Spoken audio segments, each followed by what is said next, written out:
Bonjour à tous, bienvenue en direct du Lab Pierre Fabre à Toulouse pour cette journée mondiale de l'eczéma atopique. Nous allons commencer ce premier live de la journée, on se retrouvera à plusieurs occasions au cours de la journée. Et aujourd'hui, j'ai la chance d'accueillir Joël Noni, qui est responsable des ateliers d'éducation de santé à la peau à la station thermale d'Avesnes. Et puis Fanny, on retrouve Fanny encore sur cette occasion. Merci d'être avec nous, Fanny. Avec plaisir. Patiente atteinte d'eczéma atopique depuis ton enfance. Je vous laisse pour ce premier live. Vous allez nous parler de maquillage quand on a un eczéma atopique. Oui, très bien. Merci. Donc c'est vrai que c'est important d'en parler puisque généralement quand on a de l'eczéma, on ne peut pas se maquiller. On nous l'interdit. On nous l'interdit. Donc effectivement, ce qui est important, c'est de se dire qu'il y a des petites astuces et l'objectif, c'est surtout de dire ce que l'on peut faire et tout ce qu'il ne faut pas faire. Voilà. Moi, je pense que c'est important de connaître les bons gestes parce que effectivement, moi, quand ma peau va mal, je vais éviter de me maquiller. Mais socialement, il y a des moments où c'est quand même important, où ça va me soulager de pouvoir être au moins maquillée quelques heures. Et autant le faire avec les bons produits et avec les bons gestes. Oui. Donc en fin de compte, il y a les 4 bases. On va dire qu'on ne se maquille pas si on ne sait pas se démaquiller. Donc se démaquiller délicatement, bien sûr bien hydrater sa peau avant, et puis après comment corriger le teint et les yeux et la bouche, tout en ayant quelque chose de léger quand même. Voilà. Très bien.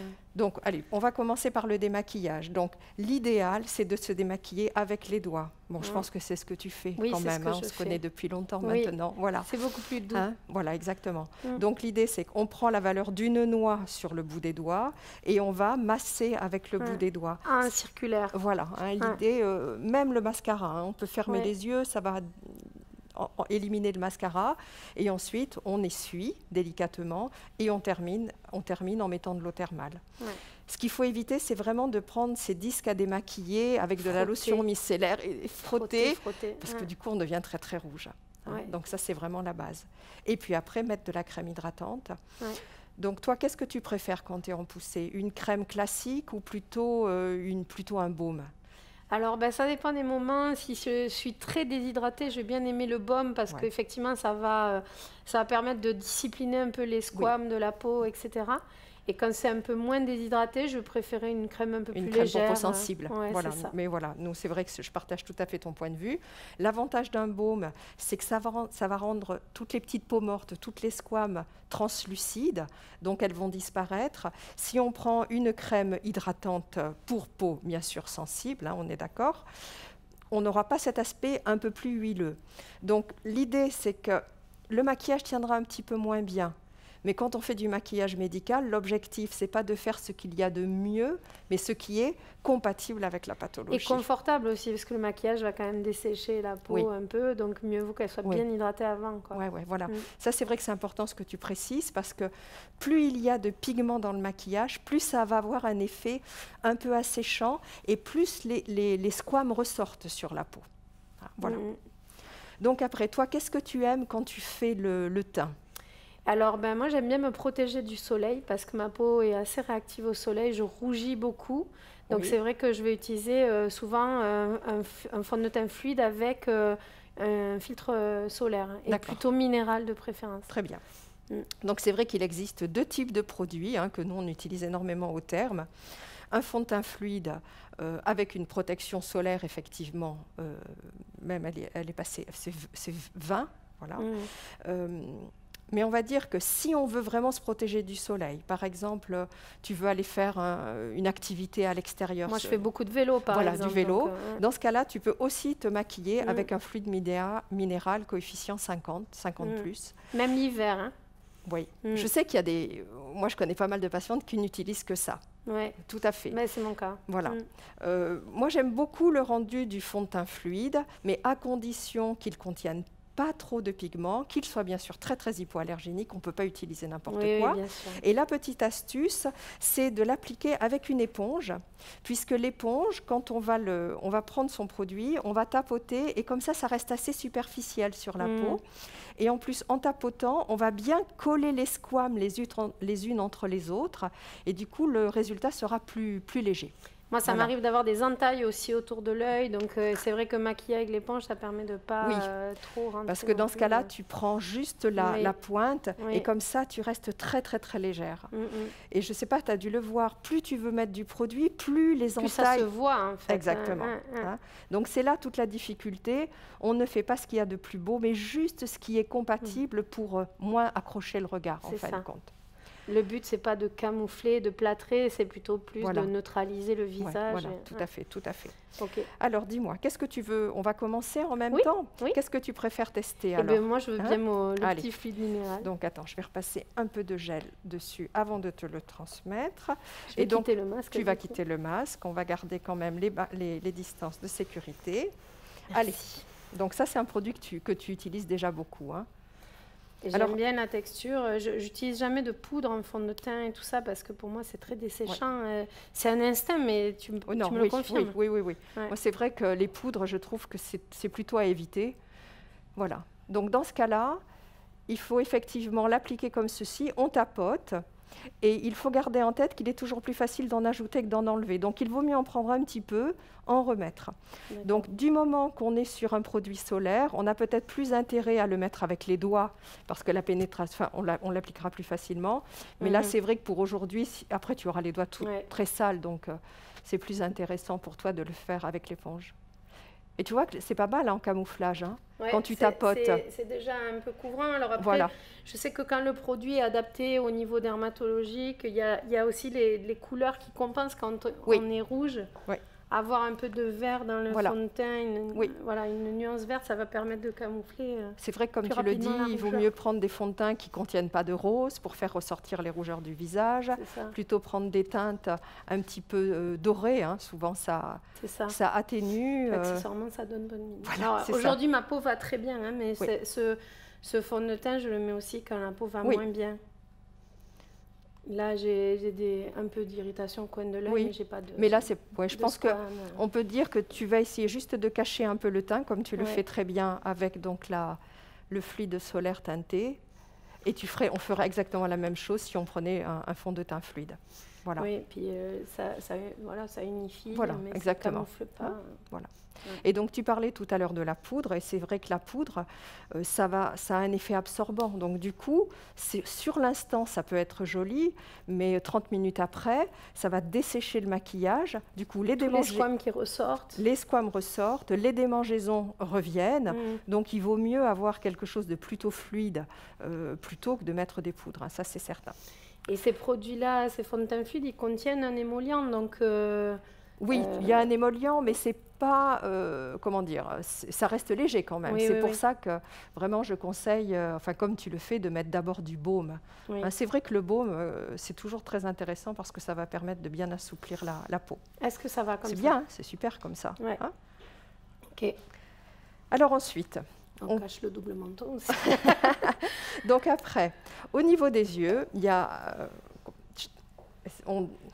plus les paupières sont irritées, plus on pourrait se dire, allez, on va mettre des fards à paupières pour essayer de cacher les rougeurs. Je pense que ça empire vraiment. Moi, les fards à paupières irritent très facilement mes paupières, quelle que soit la qualité du fard à paupières. Les bleus, les violets, les verts, tout ça, ça a tendance à faire ressortir l'eczéma. Donc, il y a un point qui est hyper important, c'est de dessiner ses sourcils. Puisqu'en fin de compte, quand on a de l'eczéma des paupières, on a tendance à se gratter et les sourcils tombent un petit peu. Donc, dans moi, ce cas-là, j'ai déjà eu la moitié du sourcil manquant. Voilà. Et donc, il faut juste allonger ce sourcil, bien le redessiner. Et ce qu'il faut, c'est plutôt passer par le dessus, tu sais, et allonger le côté. D'accord. Hein? Voilà, je te laisse faire. Alors. Donc, il faut avoir quand même la main légère. Tu commences par en haut. Voilà, et tu fais des petits traits. Tout simplement, sans trop appuyer. Voilà. Et pour toi, comme quand même tes sourcils sont jolis, il suffit juste que tu allonges. Un peu à l'intérieur? Voilà, pas trop. Plus. Après, je te dirai comment on fait pour cacher, juste pour les égaliser. Et moi, tu vois, je passerai un tout petit peu plus là, sur le point releveur. Hop, un peu plus, un peu encore, prolonge, accentue légèrement. Voilà, c'est impeccable. Voilà, comme ça. Hein? Oui, en fin de compte, alors, une petite astuce. Pour dessiner les sourcils, donc là, peut-être qu'on pourrait faire un gros plan. On fait angle du nez, angle et pupille, et c'est l'endroit qui doit être le plus haut du sourcil. Donc tu vois là, toi tu l'as fait là, et en fin de compte c'est comme ça. Ah, ok. Hein, voilà. Ben, Donc là tu peux décaler. Okay. Et donc la petite astuce, non, alors attends. Ah. Tu prends, imbibe-le de fond de teint. Ton coton-tige, tu l'imbibes de fond de teint, appuie avec l'éponge, presse, hop, voilà comme ça. Et maintenant, tu vas gommer. Et ça, ce qu'on appelle la gomme du maquilleur. Et tu vas comme ça rectifier ton sourcil sans tout défaire. Ok, tu super. vois. Et comme ça, après, tu pourras l'allonger. Donc, allez. Tu m'as dit l'angle du nez, la pupille, hein. Et donc on débute angle du nez, angle interne de l'œil. Et après, ça, c'est le point releveur. Donc plutôt voilà, c'est ça, exactement. Et après, tu redescends. Hop, voilà, c'est exactement comme ça. Bon, je te laisse faire l'autre. Allez. Oui, il y a un œil qui est moins pratique que l'autre. Enfin, un sourcil qui est moins pratique que l'autre. C'est peut-être plus foncé que ce que j'ai l'habitude de mettre. Oui, mais après, tu vas l'estomper. Hein. Oui, quand même, parce qu'en plus, là, comme tu as mis la crème solaire, ta peau, elle est un petit peu plus souple et plus hydratée. Donc, du coup, ton crayon se transfère beaucoup. Alors, c'est vrai que parfois, ce que je fais, c'est que je propose de mettre de la poudre que sur le sourcil. Tu vois, qu'avec un petit... Foncé, mais on peut alors maintenant, comment, alors je t'ai mis le petit goupillon. Le goupillon, celui-là. Enfin, celui-ci, voilà, comme ça, tu vois. Et tu brosses délicatement. Et je pense que tu as quand même appuyé, tu sais, tu as été généreuse dans ton trait. Hein. Oui. Et c'est vrai qu'en maquillage, il faut vraiment garder ça en tête. Il est plus facile d'en ajouter que d'en enlever. Voilà. Et tu sais ce que tu fais dans ce cas-là, tu le brosses, tu essuies ton goupillon dans un mouchoir en papier, voilà, et tu recommences. Et comme ça, tu vas en enlever. Voilà, comme ça exactement. On n'appuie pas trop pour pas te irriter, tu vois. Mais comme ça, tout de suite, la couleur va s'estomper. Voilà. Alors le mascara, c'est donc là on est sur le crayon à sourcils. Après, on va passer au mascara. Tu vas vraiment venir appuyer le regard finalement sans t'occuper des paupières. Voilà, exactement. Et après, la difficulté, c'est de mettre un mascara qui contienne peu de conservateurs. Et ça, c'est très, très difficile. Très délicat, le mascara. Voilà, donc il faut être vraiment vigilant à ce que l'on achète. Là, je te propose un mascara qui contient que 2 conservateurs. Donc, on est vraiment tranquille au niveau de la tolérance. Et dans ce cas-là, parfois, les patients ont tendance à pleurer. Oui, donc, on a plutôt intérêt à faire vraiment que les sourcils, les cils de la paupière supérieure. Voilà, comme ça, tu es quand même plus tranquille. Voilà. Alors, tu fais le bon geste, hein, on fait des zigzags, voilà, et on remonte. Et on peut en mettre 2 à 3 couches, parce qu'en fin de compte, on ne peut pas faire grand-chose. Mais éviter tout ce qui est mascara bleu, violet, ça, c'est sûr que ça donne des allergies. Hein, il faut quand même accepter de limiter son maquillage. Mais tu vois, au début, quand on faisait l'atelier au terme, on disait aux patients de ne pas se maquiller, on leur interdisait. Et à la fin, il y a eu vraiment des patients qui disaient « mais si vous m'interdisez, je ferai ce que je veux ». Donc, finissez par me trouver des solutions. C'est quand même une vie de contrainte et d'interdiction, et c'est bien d'avoir les bonnes astuces pour le faire sans aggraver son état de peau, quoi. Et c'est vraiment les patients qui nous ont poussés. Un beau jour, avec un médecin, on s'est dit allez, qu'est-ce qu'on peut faire? Donc, on teste. Pas tout le temps. Voilà. Alors, ensuite, ce qui est intéressant aussi, c'est que quand on a de l'eczéma, on a tendance à avoir le visage un petit peu rouge, et du coup, la couleur des lèvres disparaît. Et oui, parce qu'elle devient raccord avec le teint. Avec le teint. Donc, généralement, si on recolore un petit peu la bouche, c'est suffisant pour retrouver un équilibre. Donc, c'est vrai que moi, je déconseille le fard à joues, parce qu'on cache ses rougeurs, mais si on remet du fard à joues, les rougeurs ressortent. Et par contre, il y a plusieurs produits que j'utilise en fin de compte. Alors, j'aime bien utiliser des sticks pour les lèvres, qui vont hydrater et qui en plus peuvent faire une couche de protection pour éviter que les colorants du rouge à lèvres attaquent les lèvres. Hein, ça, je trouve que c'est très intéressant. Après, on peut aussi utiliser des baumes à lèvres qui sont hydratants, mais qui vont avoir un petit effet gloss. hein, quand on aime bien, pour les jeunes filles, ça leur plaît beaucoup. Et puis, il existe aussi des baumes à lèvres, donc c'est légèrement coloré, mais c'est spécifique pour les lèvres très desséchées, donc ça n'est pas aussi intense que du rouge à lèvres, ça ne tient pas aussi longtemps, mais c'est hydratant. Voilà. Et donc, en fait, je pense que ça, c'est important ce que tu dis, si c'est trop pigmenté, trop mat, ça tient trop longtemps, c'est vraiment pas fait pour notre peau, quoi. Ça, tu as dû le voir, hein, les rouges à lèvres mat, de toute façon, il n'y a rien de pire. Tu prends très nacré, très violet, ça a tendance à dessécher, ça c'est clair. Alors, qu'est-ce qui te ferait plaisir de tester? Testons ça pour changer. Un rouge? Ouais, moi, je pense que ça doit bien t'aller. Voilà. Alors, tiens, tu le garderas après pour toi. Donc, je t'ai mis un petit applicateur. Ouais. À moi, est-ce que tu peux l'appliquer directement sur les lèvres, hein, si tu préfères? D'accord. C'est sûr que tu l'emporteras. Merci. Alors, du coup, on commence par là. Vas-y, oui, voilà, exactement. Et tu descends. Ok. Et tu n'es pas obligé de trop insister, hein, tu vois, tu peux juste souligner un petit peu la couleur des lèvres. Alors celui-ci... Je suis pas très douée, moi. Non, mais c'est bien, c'est super, c'est super. Ça va? Et là, c'est pareil, tu sais, tu peux toujours prendre ton coton-tige imbibé de fond de teint si tu trouves que tu as débordé, et comme ça, voilà. Ouais. Voilà, tout simplement. Ouais, pratique, ça. Petite astuce. Je trouve que c'est le fait de mettre un petit peu de couleur, ça permet d'habiller un visage, mais en prenant peu de risques. Et ça détourne le regard sur ce... Exactement. Voilà. Ok. Qu'est-ce que tu en penses? Très bien, hein? C'est simple et bonne mine. Bon, après, j'ai pas du tout la peau abîmée aujourd'hui, mais je pense que c'est bien d'être un peu autorisée quand même à se valoriser. Moi, je suis assez féminine et ça peut être très frustrant, l'interdiction absolue. Donc, c'est très bien d'avoir les bons produits, les bons gestes et pouvoir s'autoriser ça au moins un peu de temps en temps. C'est vrai que juste le fait d'unifier un petit peu le teint, on dégage un peu le sourcil, on souligne la bouche, c'est suffisant pour ne plus avoir l'air complètement inflammatoire, hein, tout simplement. Mais merci beaucoup pour ces conseils. Avec grand plaisir. Facile à appliquer au quotidien, donc c'est chouette. Merci. Très bien. Merci à toutes les deux pour cette séance d'initiation et pour tous ces bons conseils. C'est vrai que c'est important de pouvoir se faire jolie, hein, tu le disais, Fanny, peut-être pas tous les jours, mais de façon occasionnelle. Voilà, c'est ça. Tout à fait. Merci beaucoup. Nous vous proposons une petite vidéo pour aussi proposer du maquillage aux hommes et leur permettre d'aller peut-être à des occasions particulières et avoir moins de rougeur visible ces jours-là. Donc nous pouvons lancer une petite vidéo, c'est un tuto de maquillage réalisé également par Joël sur un jeune homme. Et c'est vrai que ce que je voudrais souligner, c'est que on va forcément penser aux jeunes femmes. Les femmes ont besoin de camoufler, mais les hommes et les jeunes gens ne le verbalisent pas, alors qu'au final, c'est aussi important pour eux.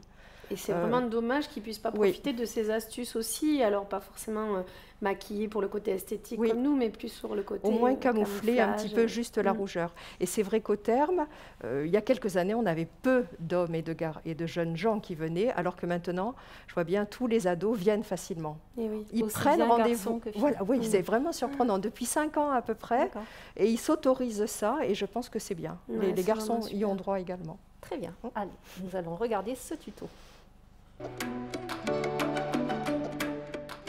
Le maquillage médical est également possible pour les hommes. Le nombre de produits est restreint, mais les zones inflammatoires peuvent être camouflées en toute discrétion par le maquillage. Avant de commencer, lavez-vous les mains. La base de maquillage est une étape à ne pas négliger.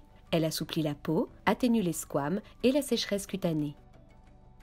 Appliquez la crème délicatement sur le visage. Terminez en lissant du centre vers les contours du visage, sans oublier le cou et la jonction oreille-joue. Pour ne pas augmenter la sécheresse cutanée et ne pas accentuer les démangeaisons, il est recommandé de choisir un fond de teint correcteur fluide. Déposez un peu de fond de teint sur le dos de la main. Le déposez localement en tapotant. Terminez en lissant. Pour un résultat léger et transparent, utilisez une éponge à maquillage sans latex pour l'appliquer. Un fluide minéral solaire teinté est aussi une alternative, notamment pour des hommes plus réticents au maquillage. L'application peut se faire du bout des doigts ou à l'éponge en cas de squame. Pour hydrater et protéger les lèvres, terminez par l'application d'un stick hydratant ou d'un baume réparateur. Afin de prolonger la tenue du maquillage, terminez par une fine brumisation d'eau thermale à 20 cm du visage. En s'évaporant, l'eau fixe le maquillage.